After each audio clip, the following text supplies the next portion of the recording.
Pai, do Filho e do Espírito Santo. Amém.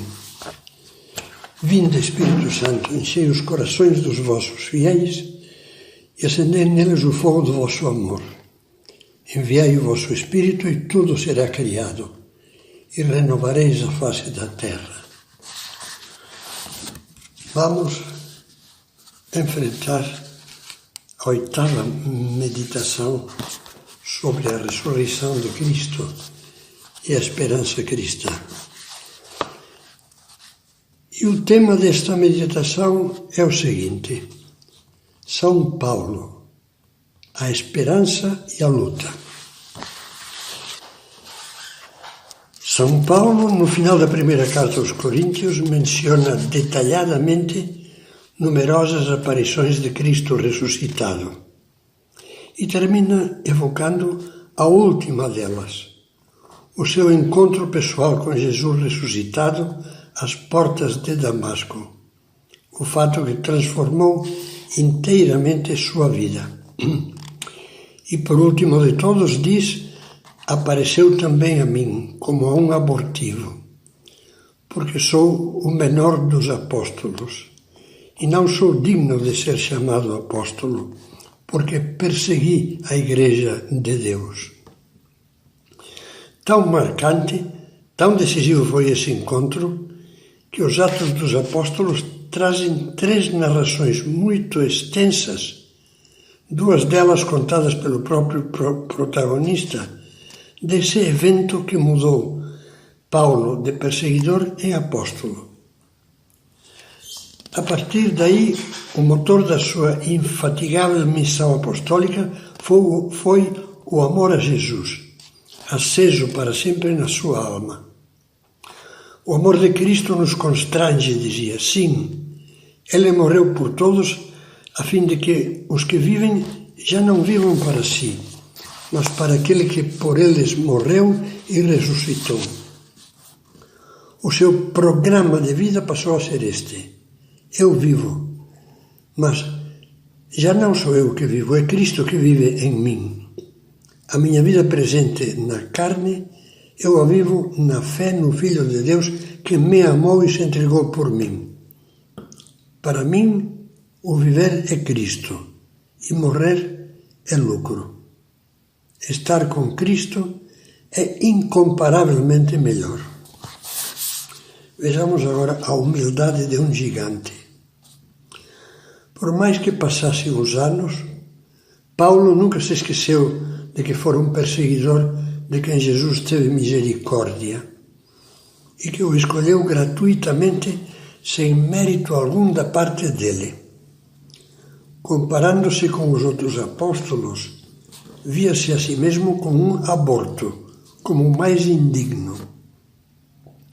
Deus, escrevia aos Coríntios, escolheu o que é fraco no mundo para confundir os fortes, e o que é vil e desprezível no mundo, como também aquelas coisas que nada são, para destruir as que são. Assim, nenhuma criatura se vangloriará diante de Deus. Essa sua humildade de julgar-se nada, de considerar-se o último, permite-nos entender corretamente outra afirmação que parece contradizê-la. Mas pela graça de Deus sou o que sou. E a graça que Ele me deu não tem sido inútil. Ao contrário, tenho trabalhado mais do que todos eles, do que os outros apóstolos. Tenho trabalhado mais. Tudo fica claro ao lermos que essa afirmação de ter trabalhado mais do que ninguém vai precedida pela declaração que é só pela graça de Deus que sou o que sou. E fica arrematada com estas palavras finais: tenho trabalhado, não eu, mas a graça de Deus que está comigo. A humildade é a verdade, gostava de lembrar Santa Teresa de Ávila. Negar as maravilhas da graça de Deus, negar os prodígios que Deus faz por meio de seus pobres instrumentos humanos, seria rebaixar a Deus, não seria humildade nossa. A humildade autêntica sabe conjugar as 2 certezas que São Paulo certamente possuía. Uma, toda a nossa capacidade vem de Deus. Outra, tudo posso naquele que me dá forças. E por isso ele teve a experiência da força que triunfa na fraqueza. Houve um momento em que São Paulo experimentou fortemente o seu nada. Ele mesmo abre a alma e conta essa aflição aos coríntios. Relata os seus trabalhos e sofrimentos apostólicos e também os dons e revelações recebidos de Deus. E de repente se interrompe e diz: de mim mesmo, porém, não me gloriarei a não ser das minhas fraquezas. E para que a grandeza das revelações não me levasse ao orgulho, foi-me dado um espinho na carne, um anjo de Satanás para me esbofetear e me livrar do perigo da vaidade. O que era esse espinho? Os melhores intérpretes concordam em que se tratava de uma doença ou sofrimento corporal, que nós não conhecemos com exatidão, mas que ele sentia como capaz de arruinar, pelo menos em parte, os seus trabalhos apostólicos. Tanto o afligia, pois ardiam desejos de levar Cristo ao mundo inteiro, que dizia: 3 vezes roguei ao Senhor que o apartasse de mim. Jesus, porém, não atendeu a sua súplica, fez outra coisa. Mas ele me disse: basta-te a minha graça, porque é na fraqueza que se revela totalmente a minha força. Paulo aceitou essa resposta sem hesitar e levantou de novo o ânimo com o vigor da fé, dizendo: portanto, prefiro gloriar-me das minhas fraquezas para que habite em mim a força de Cristo. Eis porque sinto alegria nas fraquezas, no profundo desgosto sofrido por amor de Cristo, porque quando me sinto fraco, então é que sou forte. A humildade sempre procura a graça. Estamos aqui, ao meditar essa luta de São Paulo, perante um paradoxo que deve fazer parte da existência cristã, também da nossa. Ao mesmo tempo que é justo reconhecermos que nós sozinhos não somos capazes de fazer nada de bom, temos o dever de nos esforçarmos para realizar coisas grandes em nós, nos outros e no mundo, coisas que só se podem alcançar porque contamos com a graça de Deus. Como dizia São Paulo aos Filipenses, tudo posso naquele que me dá forças. Como conseguia Paulo a graça de Deus?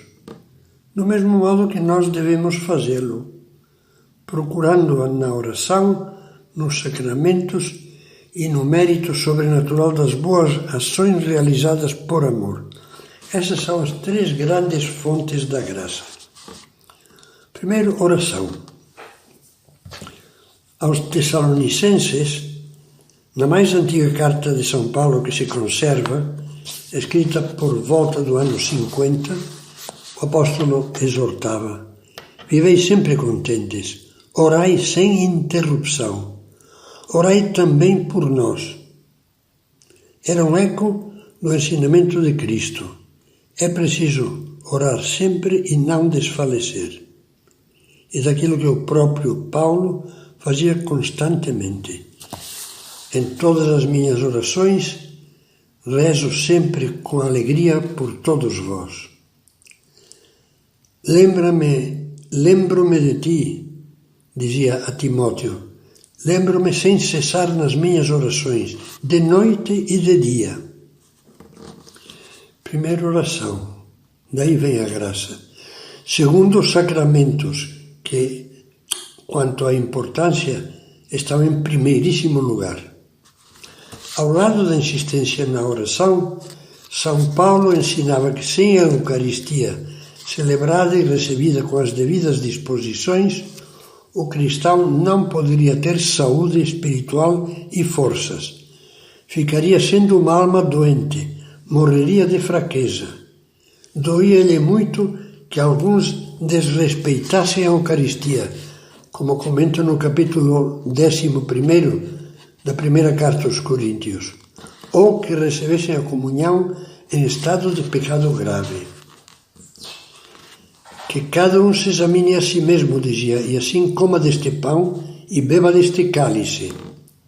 Aquele que o come e bebe indignamente, sem distinguir o corpo do Senhor, come e bebe a sua própria condenação. Esta é a razão porque entre vós há muitos adoentados e fracos, e muitos mortos. Em terceiro lugar, o mérito sobrenatural, uma expressão que tem que ser bem explicada.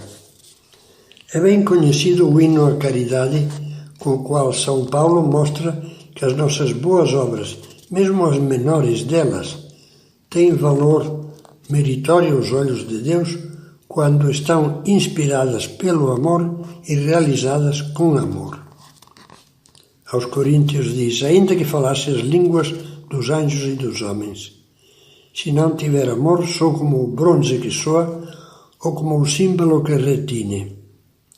Mesmo que tivesse o dom de profecia e conhecesse todos os mistérios e toda a ciência, mesmo que tivesse toda a fé a ponto de transportar montanhas, se não tiver caridade, não sou nada. Pelo contrário, como a Igreja ensina e os santos nos lembram, cito palavras de São José Maria, um pequeno ato feito por amor, quanto não vale? Fazei tudo por amor, assim não há coisas pequenas, tudo é grande. É preciso corresponder à graça de Deus com boa vontade, com luta. A graça, que é um dom gratuito de Deus, pede a nossa correspondência. As águas vivas da graça só fecundam a alma se ela é terra boa, como diz Jesus na parábola do semeador. Não se é um deserto. E quem é terra boa? O que luta para corresponder ao dom de Deus. Para mostrar como deve ser a nossa correspondência, São Paulo apresenta com frequência a luta cristã por meio de uma imagem de uma competição atlética ou esportiva.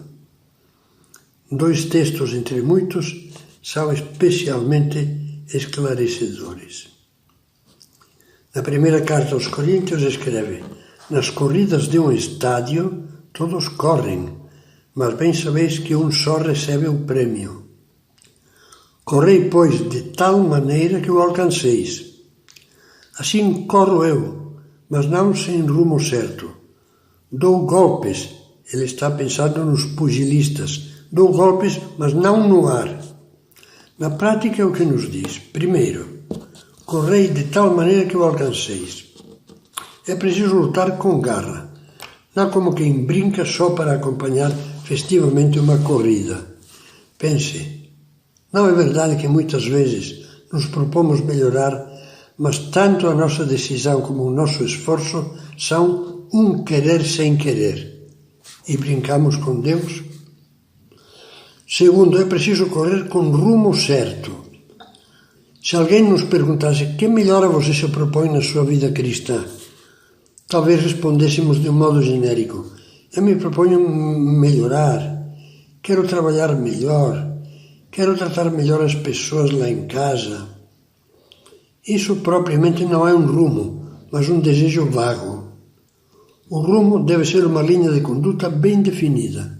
Por exemplo, quero me levantar numa hora certa, tal hora, e fazer logo a seguir 15 minutos de oração. Ou tenho o propósito de estar vigilante durante a reunião da família ao jantar, para não me alhear, nem dizer palavras ásperas, nem comentários pessimistas que estraguem o ambiente. Em terceiro lugar, mesmo esse rumo precisa ser concretizado constantemente, para que não fiquemos dando golpes no ar. Por exemplo, se eu me propus rezar de manhã, preciso definir o que farei. Amanhã vou rezar o Pai Nosso e Ave Maria. a oração a São José, especialmente neste ano de São José, pela santificação do meu trabalho. E além disso, vou meditar uns minutos sobre o Evangelho do dia, que está indicado no folheto da missa. Se eu me propus ser amável ao jantar, por exemplo, devo definir: vou procurar contar um episódio simpático. Vou fazer uma brincadeira carinhosa com tal filho. Ou vou me interessar sinceramente pelo que a minha esposa ou o meu marido fez nesse dia e perguntar-lhe sobre tal assunto do que sei que gosta. Outro texto muito sugestivo sobre a luta cristã é o do capítulo 3 da carta aos Filipenses. Paulo agradece comovido ter sido conquistado por Cristo e quer corresponder. Por ele tudo desprezei e tenho em conta de lixo a fim de ganhar a Cristo e estar com ele. E como é que vai corresponder? Primeiro, reconhecendo que ainda está longe da meta que Deus quer. E então diz: não quero dizer que alcancei esta meta e que cheguei à perfeição, não, mas eu me empenho em conquistá-la. Consciente de não tê-la ainda conseguido, só procuro isso. Prescindindo do passado e atirando-me o que resta para frente, persigo o alvo, rumo ao prêmio celeste ao qual Deus nos chama em Jesus Cristo. Também aqui São Paulo nos diz duas coisas importantes. Uma delas é que é preciso deixar o passado para trás, não arrastá-lo como uma cauda pesada que só atrapalha. Como o deixamos? Pela penitência, pelo arrependimento, pela confissão, pela confiança no perdão de Deus que limpa, purifica e faz nascer de novo. Tudo unido à humildade de não ficar remoendo as faltas que cometemos porque nos envergonham. Essa memória envergonhada, quando vem e faz sofrer, deve servir-nos só para reparar, procurando com esperança cobrir o mal feito com maior abundância de bem. Além disso, é preciso não nos determos na caminhada, não parar nunca, mas correr sem cessar atrás do que, como diz São Paulo, atrás do que resta para a frente, buscando crescer no amor de Deus e no amor ao próximo. Sempre podemos dar um passo mais. Sempre podemos recuperar o ritmo perdido, se porventura nos detivemos ou caímos no chão. Assim, todas as virtudes, o amor, a caridade em primeiro lugar, poderão crescer, até atingirmos, como diz São Paulo aos Efésios, o estado de homem perfeito, à medida da estatura completa de Cristo. Vivendo assim, como São Paulo, poderemos acabar a vida com agradecimento e esperança e dizer, como ele: combati o bom combate, terminei a minha carreira, guardei a fé.